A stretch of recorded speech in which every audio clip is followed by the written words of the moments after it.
Welcome to today's class on the Ayurvedic Yoga channel. Today, we're going to be exploring an introduction to balancing Vata Dosha through Ayurvedic yoga practice.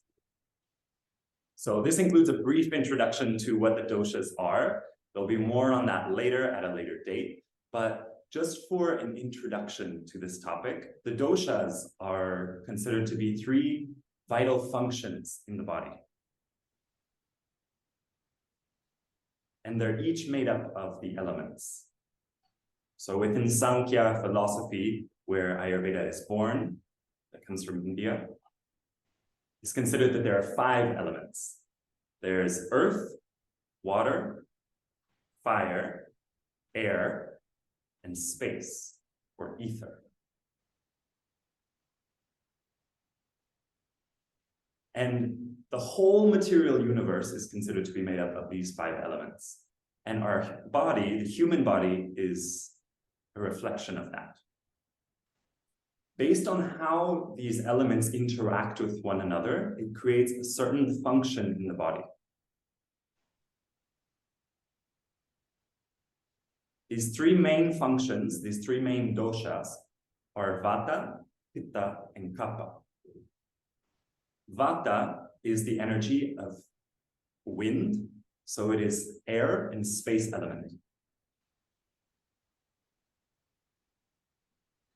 Pitta, just as an introduction to it, is fire and water. And Kapha is water and earth.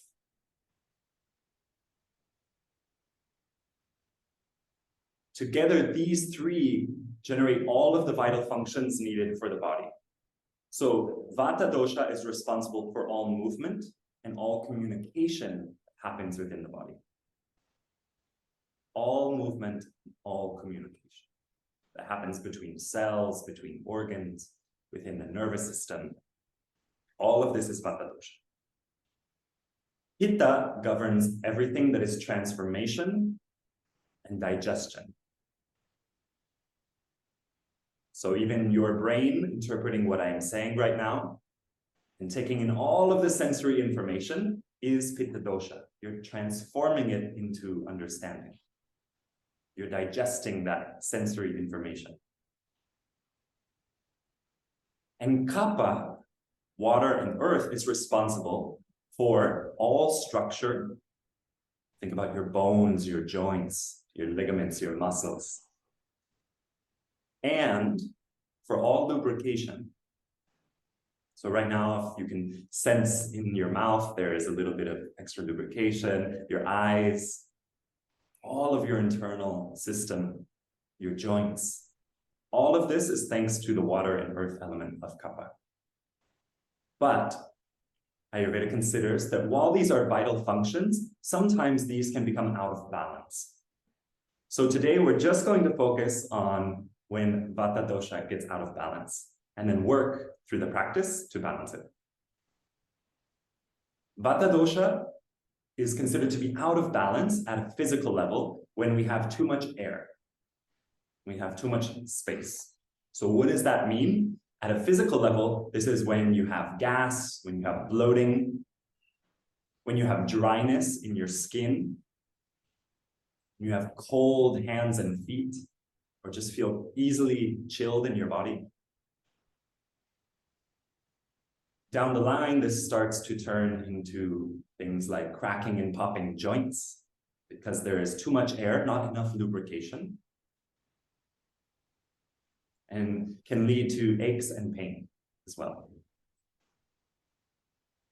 Especially when a pain situates itself somewhere and then all of a sudden it's in a different area, and then all of a sudden it's in a different area of the body. This is considered to be Vata Dosha because that pain is moving, because it's migrating around the body. And at a psychological level, Vata Dosha is considered to be responsible for any fear, worry, and anxiety. Because all of the diseases associated with Vata Dosha are considered to be outcomes of deficiency, scarcity, not enough. And so at a psychological level, this impacts everything that is not enough. And at a physical level, we actually don't have enough, say, energy or lubrication or something to ground us. There's not enough grounding. There's not enough solidity. There's not enough fluidity in our joints or in our skin. So in order to practice yoga asana or other parts of yogic practice, to balance Vata Dosha, we want to practice in a way that is grounding, that is slow, that is steady, that strengthens, to build strength, hold strength.